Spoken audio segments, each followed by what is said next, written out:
شامیر مجھے سونے دو۔ اس کے ہاتھوں میں کچھ چلبلی سی تھی۔ مریم کے برابر میں بیٹھنے کے بعد اس کے ہاتھ ٹکتے ہی نہیں تھے۔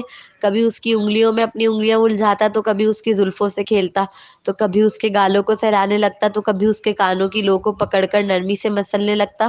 کبھی کبھار تو مریم چڑ جاتی تھی اس کے اس عمل سے اور پوچھتی تھی آخر تم اپنے ہاتھ اپنے قابو میں کیوں نہیں رکھ سکتے۔ اس لمحے بھی وہ اسے تنگ ہی کر رہا تھا جب وہ منہ بسور کر اس کی جانب دیکھ کر گویا ہوئی، ٹھیک ہے میں ہاتھ نہیں چلاؤں گا لیکن پھر تمہیں میرے پاس سونا ہوگا، ویسے بھی میری باڈی زیادہ ہیٹ دے گی تمہیں اس ہیٹر سے، وہ خاصا فخرانہ لہجے میں کہہ رہا تھا۔ اس کی آنکھوں میں شوخی مچلتی دیکھ لی تھی مریم نے۔ اور اگر مجھے ہیٹ چاہیے ہی نہ ہو تو، وہ اتراتے ہوئے بے نیازی سے بولی، تو میں زبردستی دوں گا۔ اس نے فوراً ہی قریب آ کر اس کے سر کے نیچے سے تکیہ نکال کر اپنا ہاتھ آئل کیا اور اسے اپنے سینے سے لگا لیا۔ Welcome to our channel novels by Hasan Kamal. السلام علیکم لسنر، کیسے ہیں آپ سب لوگ؟ آئی ہوپ سو آپ لوگ خیریت سے ہوں گے، مزے میں ہوں گے۔ تو جی میں آپ لوگوں کے لیے لے کر آئی ہوں حسن کمل کا ناول وفائے یار کی سیکنڈ لاسٹ ایپیسوڈ لے کر آئی ہوپ آپ لوگوں کو پسند آئے گی، مزیدار لگے گی ایپیسوڈ۔ آئی تھنک سو کہ ایپیسوڈ بہت اچھی ہونے والی ہے، تو آئیے اسٹارٹ کرتے ہیں۔ ٹھیک ہے، یہ لو یہ کھاؤ۔ اس نے کبھی نہیں سوچا تھا وہ شامیر بخش چودھری کا اتنا کیئرنگ روپ بھی دیکھے گی اپنی زندگی میں۔ وہ اسے سیب کاٹ کاٹ کے دے رہا تھا اور وہ سکون سے لیٹ کر کھا رہی تھی۔ اس پر بھی چھلکا چڑھا ہوا ہے، اتار دو اسے، مجھے اچھا نہیں لگتا، مریم نے منہ بسور کر کہا۔ وہ تو سیب کھانا ہی نہیں چاہتی تھی، آج کل کچھ بھی کھانے کا دل نہیں کرتا تھا اس کا۔ یہ تو شامیر تھا جو ہر وقت اس کے پیچھے پڑا رہتا اور اسے ہر تھوڑی دیر بعد کچھ نہ کچھ کھلاتا۔ چپ چاپ کھاؤ مس چشمش، اسی میں سارے وٹامنز ہوتے ہیں۔ دو بدو سختی سے حکم دیا۔ تم یوں نہیں جانا کب اسٹارٹ کرو گے؟ وہ ہینڈسم نوجوان نہیں جانتا اس کی اتنی کیئرنگ کرنا بھی مریم کو گلٹ میں مبتلا کرتا تھا۔ جب تک میرا بیبی نہیں ہو جاتا میں کہیں نہیں جا رہا، اس کے اعلاریہ کہتے ہی مریم کو سیب اپنے حلق میں اٹکتا محسوس ہوا۔ تم چلے جاؤ، میں اپنا خیال خود رکھ سکتی ہوں۔ وہ نہیں چاہتی تھی شامیر بہت زیادہ توقعات اور امیدیں باندھ لے اس بچے سے اور آخر میں اس کا دل ٹوٹے، نتیجتاً اس کی بیٹی سے پھر وہ اتنی ہی نفرت کرنے لگے۔ تم تو رہنے ہی دو، اگر میں تم پہ چھوڑ دوں نا تو تم خود بھی بھوکی مرو گی اور میرے بچے کو بھی بھوکا مار دو گی۔ وہ برہمی سے گویا ہوا تھا، لیکن اس کی یہ برہمی بھی مریم کے دل میں نرمی پیدا کرتی معلوم ہوئی۔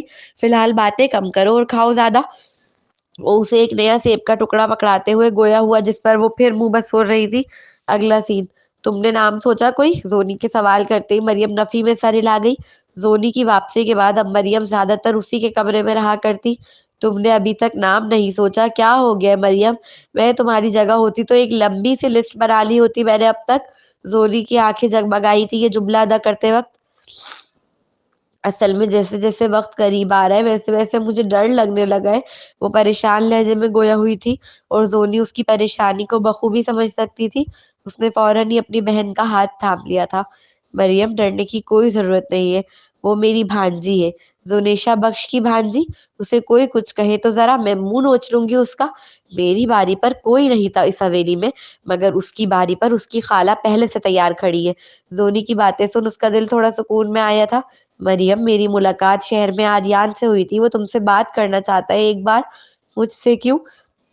مریم الجھ کر، شاید زندگی میں آگے بڑھنے کے لیے اسے تمہاری معافی کی ضرورت ہے اور مجھے لگتا ہے تمہیں کر بھی دینا چاہیے۔ زونی نے اس کا ہاتھ پکڑ کر نرمی سے مسکراتے ہوئے اپنا مشورہ دیا۔ زونی میرے لیے آسان نہیں ہے اسے معاف کرنا، اگر وہ اس وقت مجھ پر تھوڑا سا اعتبار کر لیتا تو مجھے گھر چھوڑ کر بھاگنا نہ پڑتا، میری اولاد آج زندہ ہوتی، میرے مرحوم شوہر کی نشانی آج میرے پاس ہوتی۔ اس کی خوبصورت آنکھوں میں آج بھی ماضی کا غم نمایاں تھا۔ میں سمجھتی ہوں کہ معاف کرنا آسان نہیں ہے، لیکن یہ بھی تو سوچو کہ وہ اوروں سے کہیں بہتر ہے، اسے احساس ہے اپنی غلطی کا، اپنے گناہ کا، اس لیے وہ تم سے معافی مانگ رہا ہے۔ بار بار اسے معاف کر دو تاکہ وہ آگے بڑھ سکے۔ کتنے میں سفارش ٹرن ہوئی ہے؟ مریم ایک آئی بروز کا کر تفتیشی انداز میں استفسار کرنے لگی۔ لو جی، میری مثال تو وہی ہو گئی، بد سے بدنام برا۔ نیکی بھی کرو تو لوگ شک کرتے ہیں۔ وہ دنیا جہاں کی معصومیت اور بے بسی چہرے پر سجائے گویا ہوئی، اس کے انداز پر مریم بے اختیار ہی مسکرا دی تھی۔ وہ واقعی بہت دکھی اور غمزدہ ہے یار۔ زونی چاہ کر بھی خود کو روک نہیں پا رہی تھی آلیان کی سفارش کرنے سے، کیونکہ اس نے دیکھا تھا اس کی کرب بھری آنکھوں کو، اس کے رنجیدہ چہرے کو، سنا تھا اس کی درد میں ڈوبی باتوں کو۔ اچھا ٹھیک ہے، میں کوئی مناسب وقت دیکھ کر بات کر لوں گی۔ مریم خود بھی اس موضوع کو مزید تول دینا نہیں چاہتی تھی، کیونکہ اس کی زندگی میں علیان اب کہیں نہیں تھا۔ جو تھا اس کا شوہر تھا شابیر بخش چودھری۔ ابھی وہ دونوں بہنیں باتیں کر ہی رہی تھی کہ زونی کا سیل رنگ ہوا۔ کال فہیم کی تھی۔ کچھ دیر بعد بات سوری کچھ دیر بات کرنے کے بعد مریم کی جانب سیل بڑھا دیا۔ زونی بہت خوش نظر آ رہی تھی، خاص طور پر اس کی بلوری آنکھیں۔ مریم کو جاننے میں تجسس تھا کہ ایسا کیا کہا ہے اس کے باپ نے کہ زونی اتنا خوش ہو گئی ہے اچانک۔ رسمی سلام دعا کے بعد فہیم نے اسے بتایا کہ اس نے زونی کی رضامندی کے ساتھ اپنی جائیداد کے حصے کا پورا آدھا حصہ اس کے نام کر دیا۔ بس اتنا سننا تھا کہ اس کی آنکھوں سے خود آنسو جاری ہو گئے۔ یقین نہ آیا کہ اس کے باپ نے اسے اپنا لیا ہے، اور نہ صرف اپنایا ہے بلکہ اس کا جائز حق بھی اس کے نام کر دیا ہے۔ مانا فہیم ابھی بھی نہیں دکھاتا تھا، مگر اب وہ صرف اپنی بیٹیوں کی فکر کرتا تھا۔ وہ جو آمن کے ساتھ مل کر سارے کام کر رہا تھا، سبب صرف اس کے پیچھے اپنی بیٹیوں کا اچھا اور روشن مستقبل تھا۔ جب سے اسے پتا چلا تھا زونی سے کہ مریم کی بیٹی ہونے والی ہے، بیٹا نہیں، تب سے ہی وہ فکر مند ہو گیا تھا۔ شامیر کے متعلق کون نہیں جانتا تھا کتنا لاپرواہ سا بندہ ہے وہ ہمیشہ مریم کو چھوڑ کر چلا جاتا ہے، اگر بیٹی ہونے کے بعد بھی چھوڑ گیا تو کیا عجب۔ اس لیے اپنی بیٹی اور نواسی کا فیوچر سیکیور کرنے کے لیے اس نے زونی کی رضامندی کے ساتھ مریم کا جائز حق اس کے نام کر دیا تھا۔ اگر شامیر اسے چھوڑتا ہے تو مریم بے آسرا اور بے گھر نہیں ہوگی، اس کے پاس خود اتنا پیسہ ہوگا کہ وہ آرام سے گھر بیٹھ کر اپنی بیٹی کو آسائشوں بھری زندگی دے سکتی ہے۔ آمن اپنے کمرے کی جانب بھی آ رہا تھا جب اس کی نگاہ اپنے کمرے کے باہر کھڑے ملازمین کی قطار پر گئی، جو کوئی نہ کوئی الیکٹرک سامان لیے ہاتھ میں کھڑے تھے۔ وہ الجھا، یہ سب کیا ہو رہا ہے؟ اس کی روبدار آواز پر سب اس کی طرف متوجہ ہوئے۔ بابا، ہم چیزیں ٹھیک کرانے آئے، ایک ملازمہ کے کہتے ہی آمن نے ناسمجھی سے اسے دیکھا۔ چیزیں ٹھیک کرانے؟ جی بابا، زونی بی بی کے ہاتھوں میں جادو ہے، ساری چیزیں یوں چٹکی بجا کر صحیح کر دیتی ہیں، اس لیے میں اپنی خراب استری لائی ہوں ان کے پاس ٹھیک کرانے۔ اس ملازمہ کی بات سن وہ خاصا حیران ہوا تھا۔ زونی انجینئرنگ کی اسٹوڈنٹ تھی، یہ تو علم تھا اس کو، فارم اسی نے بھرا تھا، مگر اتنی باصلاحیت اور قابلیت سے بھرپور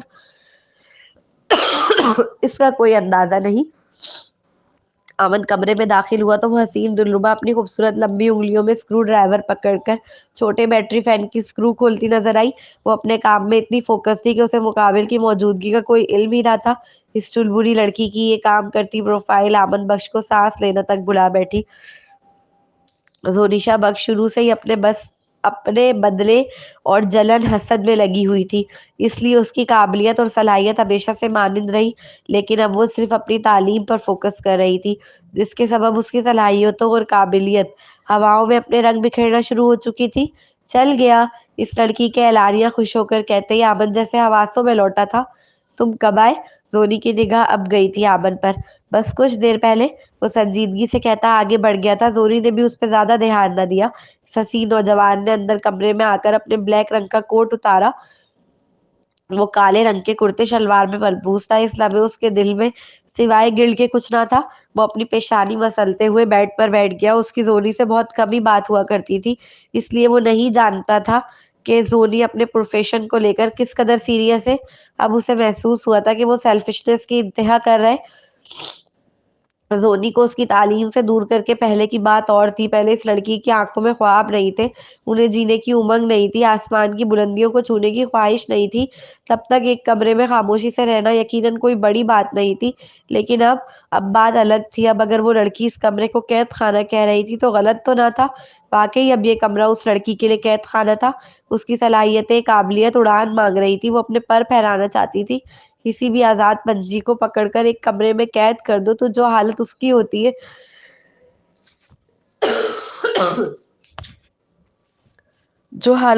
ہوتی ہے وہی زونی کی تھی۔ وہ آمن سے بہت محبت کرتی تھی، اس لیے رہنے کے لیے اب بھی تیار تھی اس کے ساتھ ایک کمرے میں قید ہو کر، لیکن وہ خوشی نہیں تھی، وہ چمک نہیں تھی، وہ شرارت اور تازگی نہیں تھی۔ گویا وہ اپنے ساتھ ایک جسم لے آیا تھا۔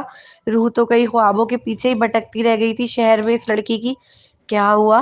سر میں درد ہو رہا ہے کالے بلے؟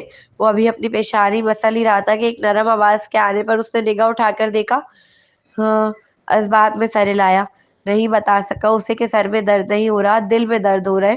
اسے خود سے دور نہیں بھیجنا چاہتا تھا، لیکن اب اسے قید بھی نہیں رکھنا چاہتا۔ آؤ میری گود میں سر رکھو، میں تمہارا سر دبا دیتی ہوں۔ وہ بیڈ پر آلتی پالتی مار کر بیٹھتی ہوئی اسے اپنی گود میں لیٹنے کی دعوت دینے لگی۔ وہ قابل بھی خاموشی سے اپنا سر اس کی گود میں رکھ گیا تھا۔ کچھ ہوا ہے کیا امن؟ زونی اپنی نازک انگلیوں سے اس کی پیشانی دباتے ہوئے نرمی سے استفسار کرنے لگی۔ نہیں، سنجیدگی سے انکار کر وہ آنکھیں موند گیا۔ آمن بخش، تم اتنے خوبصورت کیوں ہو؟ لڑکوں کو اتنا خوبصورت نہیں ہونا چاہیے۔ اس لڑکے کا سفید برف سا چہرہ، لمبی گھنی پلکیں، سرخ ہونٹ، کھڑی مغرور سی ناک، وہ اپنے شوہر کے ایک ایک نقش کو بغور دیکھ فدا ہو رہی تھی۔ اچانک ہی جیسے ٹوٹ کے پیار آیا تھا اس پر، اس کے خوبصورت چہرے پر جھک کر ناک سے اپنی ناک مس کرتے بڑی محبت سے گویا ہوئی۔ آمن نے ابھی بھی جواب میں کچھ نہ کہا، وہ بس اس کی باتیں سن رہا تھا۔ تمہیں بہت غصہ آیا ہوگا نا جب میں تمہیں یہاں زبردستی اپنے ساتھ لایا؟ اس کے ہاتھ کو پیشانی سے ہٹا کر دل کے مقام سے لگاتے آنکھیں کھول کر اس کی جانب دیکھ نرمی سے استفسار کیا۔ زوری نے اس کے سوال پر اسے تعجب کی نگاہ سے دیکھا۔ 2 مہینے بعد جا کے اسے یاد آ رہی تھی یہ بات؟ نہیں، سچ بتاؤں تو میں ذرا بھی غصہ نہیں تھی تم پر، بلکہ مجھے تو خوشی ہوئی تھی کہ تم نے میرے بلاک کرنے پر اتنا زبردست رد عمل ظاہر کیا۔ اگر تم وہ رد عمل ظاہر نہ کرتے تو مجھے غصہ آتا۔ وہ مسکرا کر بولی تو مقابل فوراً ہی اٹھ کر بیٹھا تھا۔ تم جھوٹ بول رہی ہو نا؟ اسے یقین نہیں آ رہا تھا زونی کی بات پر۔ اور مجھے کب سے تم سے جھوٹ بولنے کی ضرورت پڑ گئی؟ وہ انجان لہجے میں استفسار کرنے لگی۔ آمن بخش، یقین جانو، جب میں تم سے کہتی ہوں نا کہ مجھے تم سے محبت ہے تو مجھے ہے۔ اس کے بڑے سخت ہاتھ کو پکڑ کر اپنے دونوں نرم ہاتھوں کے درمیان قید کرتے وہ اعتبار دلانے لگی۔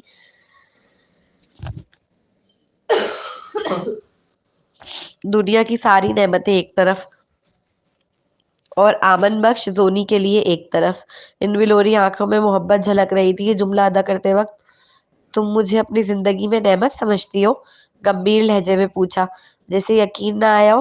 وہ نعمت کیسے ہو گیا جس نے پر چھینے اس کے خوابوں کی اڑان کو مقید کر دیا؟ عظیم نعمت، اس سراپا حسن نے بڑا جتاتے ہوئے تصحیح کی۔ وہ کیوں کر اپنے شوہر کو نعمت نہ سمجھے؟ اگر وہ نہ ہوتا تو کیا وہ اتنی محفوظ ہوتی؟ اسے صرف آمن کے خود کو اگنور کرنے پر غصہ تھا جس کے سبب وہ اس کے ساتھ نہیں آنا چاہتی تھی، مگر یہاں آنے کے بعد اس نے آمن کو کام کرتے دیکھا، اتنا کام کہ وہ بیچارہ نہ ٹھیک سے کھاتا تھا، نہ پیتا تھا اور نہ سوتا تھا۔ تب اسے احساس ہوا کہ آمن ٹھیک کہہ رہا تھا، دور رہنے کے سبب اس کے درمیان جو حساسیت کا رشتہ تھا وہ ختم ہو گیا تھا بالکل۔ اب وہ سوچتی تھی کہ اچھا ہی ہوا آمن اسے واپس لے آیا، کم از کم وہ اپنے شوہر کا خیال خود رکھ پا رہی تھی، ورنہ وہ کہاں رکھتا تھا اپنا۔ آمن کو لگا اس کے دل کا تھوڑا بوجھ ہلکا ہوا ہے، وہ فوراً ہی اس کی پیشانی شدت الفت سے چوم گیا تھا۔ بس تھوڑا سا میرا ساتھ اور دو، پھر دیکھنا زو، میں تمہیں اس حویلی کی رانی بنا کر رکھوں گا۔ اس کے نرم نازک ہاتھ پر اپنا ہاتھ رکھ کر بڑی محبت سے گویا ہوا۔ تھوڑا خاصا احتجاجی انداز میں اس حسین نوجوان کی جانب دیکھتے، آمن بخش، کیا اب بھی تمہیں میری محبت پہ اعتبار نہیں؟ وہ تیکھے نینوں سے تکتے مقابل پر بگڑی تھی جیسے۔ زو، میں تمہیں خوش رکھنا چاہتا تھا، مگر میں جانتا ہوں میں نہیں رکھ پا رہا، میں نہیں اٹھا پاتا تمہارے لاڈ جیسے چاہ رکھتا ہوں اٹھانے کی۔ صرف اس لیے تھوڑا وقت مانگا، اور جب میں جانتا تھا کہ تم دغا دو گی تب میں نے تم سے محبت کی امید نہیں چھوڑی۔ تو آج جب تم وفاؤں کی مورت بنے بیٹھی ہو میرے سامنے تو تمہیں لگتا ہے میں شک کر سکتا ہوں تمہاری محبت پر؟ اس کے جواب پر زوری اطمینان سے مسکرا دی۔ کالے بلے، تمہیں اپنا دل چھوٹا کرنے کی کوئی ضرورت نہیں ہے، بس جب اپنے ان سارے جھمیلوں سے فارغ ہو جاؤ نا تو مجھے بہت سارا پیار کرنا، ٹھیک ہے؟ اس چلبلی گڑیا کے چہرے پر ایک بولی سی مسکان تھی اس لمحے۔ وہ اپنی دونوں باہیں پھیلا کر بہت سارے پیار کی ڈیمانڈ کر رہی تھی اس سے۔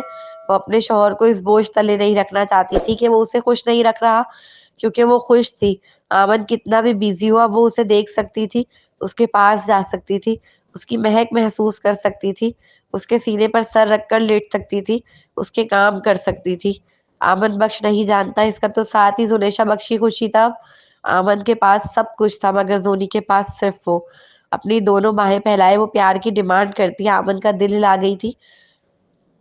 اس نوجوان کے چہرے پر ایک دل فریب مسکراہٹ رقصہ ہوئی۔ ویسے تھوڑا پیار میں ابھی بھی دے سکتا ہوں، اتنا نکما شوہر بھی نہیں ہوں اب میں، وہ شرارت سے کہتا اس کی زلفوں میں اپنی انگلیاں الجھا کر اس کے نازک وجود کو خود پر گرا گیا، جس پر زونی کے گال لال ہوئے اور سانسیں بھاری۔